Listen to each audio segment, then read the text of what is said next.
22 जनवरी को प्रभु राम अपने मंदिर में विराजमान होंगे, जिसके लिए अयोध्या धाम को त्रेता युग की तरह सजाया जा रहा है।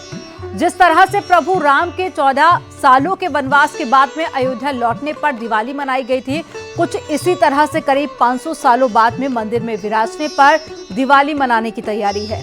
पीएम मोदी प्राण प्रतिष्ठा के मुख्य यजमान होंगे। उन्होंने भी आज से 11 दिन का विशेष अनुष्ठान शुरू कर दिया है। इस वक्त अयोध्या की रौनक भव्य, दिव्य और साथ ही अलौकिक है। क्या होगा प्राण प्रतिष्ठा में खास? प्रधानमंत्री मोदी के 11 दिन के अनुष्ठान का क्या है महत्व? और साधु संतों और करोड़ों सनातनियों की आस्था से किस तरह से राम मंदिर जुड़ा हुआ है, इस पर विशेष चर्चा करने के लिए हमारे साथ में कथावाचक आचार्य अजय भाई जी जुड़ गए हैं। सर, बहुत स्वागत है आपका न्यूज 18 पर। और अजय जी, राष्ट्र मंदिर विश्व रामायण के संस्थापक भी हैं और आचार्य अजय भाई जी न्यूज 18 पर आपका बहुत स्वागत करते हैं एक बार फिर से। और देखिए, 500 सालों का जो इंतजार था अजय जी, वो अब खत्म हो रहा है और 22 तारीख जब राम मंदिर की प्राण प्रतिष्ठा होगी, अब देखिए तिथि काफी नजदीक आ गई है, तो ऐसे में कैसा महसूस कर रहे हैं आप? जी, सबसे पहले न्यूज 18 की ओर से भी और सभी को जो राम मंदिर की प्राण प्रतिष्ठा का भव्य उत्सव है उसकी मंगल कामनाएं। केवल भारतीय नहीं, पूरे विश्व में इस समय जहाँ पर भी हमारे भारतीय हैं, चाहे हम फिजी कहें, मॉरिशस कहें, ट्रिनिडाद टोबैगो कहें, सब जगह एक उत्साह का माहौल है। और हम सब इस बात के सौभाग्यशाली हैं, हम भाग्यशाली हैं कि हम लोग जो इतने वर्षों का संघर्ष बलिदान की दास्तां के बाद हम लोग उस पल के साक्षी हो रहे हैं। और जैसे अभी हमने सुना कि हमारे देश के आदरणीय प्रधानमंत्री नरेंद्र मोदी जी भी 11 दिन की अनुष्ठान कर रहे हैं, उसमें सम्मिलित हो रहे हैं, उसको कर रहे हैं। जब भी कोई प्राण प्रतिष्ठा की जाती है तो उसके अंदर, विग्रह के अंदर, उस स्थान के अंदर जिस प्रकार से एक मानव के अंदर प्राण होते हैं, उस प्रकार से प्रतिष्ठा होती है। क्योंकि हम लोगों ने जब ये राष्ट्र मंदिर स्थापित किया था तो उसके अंदर संपूर्ण राम दरबार की प्रतिष्ठा हुई थी जी।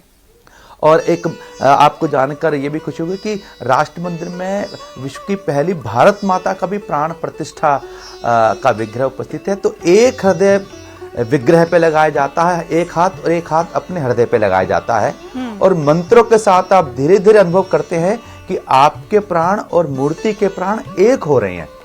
तो ये अपने आप में एक बहुत ही अलौकिक क्षण होता है और वो भाग्यशाली होती है जो इस प्रकार की प्राण प्रतिष्ठा और इस प्रकार के समारोह अनुष्ठान में भाग लेते हैं। अजय जी, लेकिन अगर इस पल को आप कुछ गा के सुनाए तो, क्योंकि राम की हर एक लीला को आप अपनी कथा में बेहद खूबसूरती के साथ में बताते हैं और लोग भी काफी ज्यादा पसंद करते हैं आपको सुनना।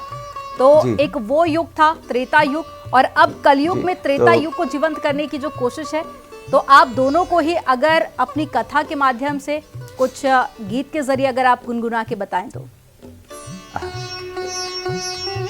जी, मैं एक, जैसे हमने निवेदन किया, हम 2008 से हर साल, आप ध्यान करें तो 2008 में एक राम सेतु पे को लेके कई चर्चाएं थी। हम 2008 से हर साल एक रामायण यात्रा करते हैं श्रीलंका की। तो पूरे विश्व से जब संदेश आ रहे हैं और हम स्वयं भी 22 तारीख को अयोध्या में रहेंगे, तो हमने एक गीत लिखा है पूरे विश्व को आह्वान करने के लिए, सभी लोगों को राम मंदिर आने के लिए। मैं उसके गीत की पंक्तियां आपको निवेदन करता हूं बड़े भाव से। मन चल रे अवधपुर धाम, जपेंगे सीता सीता राम, मिलेंगे हनुमत प्यारे, रहेंगे राम सहारे, मिलेंगे हनुमत प्यारे, रहेंगे राम सहारे। अवधपुरी का मंदिर कितना न्यारा है और जय श्री राम का नारा कितना प्यारा है। अवधपुरी का मंदिर कितना न्यारा है, जय श्री राम का नारा कितना प्यारा है। वहाँ मिले सबको आराम, जपेंगे सीता सीता राम मिलेंगे हनुमत प्यारे, रहेंगे राम सहारे। मन चल रे अवधपुर धाम, जपेंगे सीता सीता राम, मिलेंगे हनुमत प्यारे, रहेंगे राम सहारे। तो मन चल रे अवधपुर धाम, तो ये पूरे विश्व को आमंत्रण है भारत के उस सांस्कृतिक वेला का, उस सांस्कृतिक प्रतिष्ठान का, सांस्कृतिक ऐतिहासिक स्थान के दर्शन का, जहाँ से लोग आदर्श सीख के जाएंगे। और अयोध्या जी केवल पर्यटन नहीं होगा, अयोध्या एक आदर्श पर्यटन होगा, जिससे लोग रामचरित्र को जानेंगे, रामचरित्र को मानेंगे और उसे अपनाएंगे भी। और मैं आपको एक बड़ी भावुक बात और बताना चाहूँगा कि हम लोग फिजी में थे, ऑस्ट्रेलिया न्यूजीलैंड के बीच में छोटा सा आइलैंड। तो हम लोग एक कथा के लिए वहाँ गए थे, सत्संग के लिए। तो वहाँ के लोगों ने कहा कि एक जगह आपको अर्चना वंदना के लिए जाना है। तो हम एक सागर के किनारे, समुद्र के किनारे वहाँ पर पहुँचे। तो वहाँ पर पूजा की गई, नारियल भेंट किया गया, सब कुछ समुद्र में चढ़ाया गया। तो हमने उनसे पूछा, भाई ये कौन सी विशेष जगह है कि आपने यहाँ पूजन करवाया? तो उन्होंने बड़े प्रेम से कहा कि हमारे बुजुर्ग बता के गए थे, उस दिशा के अंदर अयोध्या है। तो हम लोग हमेशा अयोध्या नहीं जा पाते, पर इसी स्थान से खड़े होकर हम अयोध्या और राम के लिए पूजा करते हैं। तो सोचिए कि अब जब भारत में ये राम मंदिर बन रहा है, तो इसका भाव, इसका जो क्षण की प्रतीक्षा पूरा विश्व कितने भाव से कर रहा था। और निश्चित रूप से देखिए 500 सालों का जो एक लंबा इंतजार था वो खत्म हो गया है। 14 सालों के वनवास के बाद में जब प्रभु श्री राम वापस लौटे अयोध्या, तो जिस तरह से खुशी मनाई गई थी, दिए जला के दीपावली मनाई गई। और अब वही खुशी देखिए आप कलयुग में, त्रेता युग की झलक आपको देखने को मिलेगी।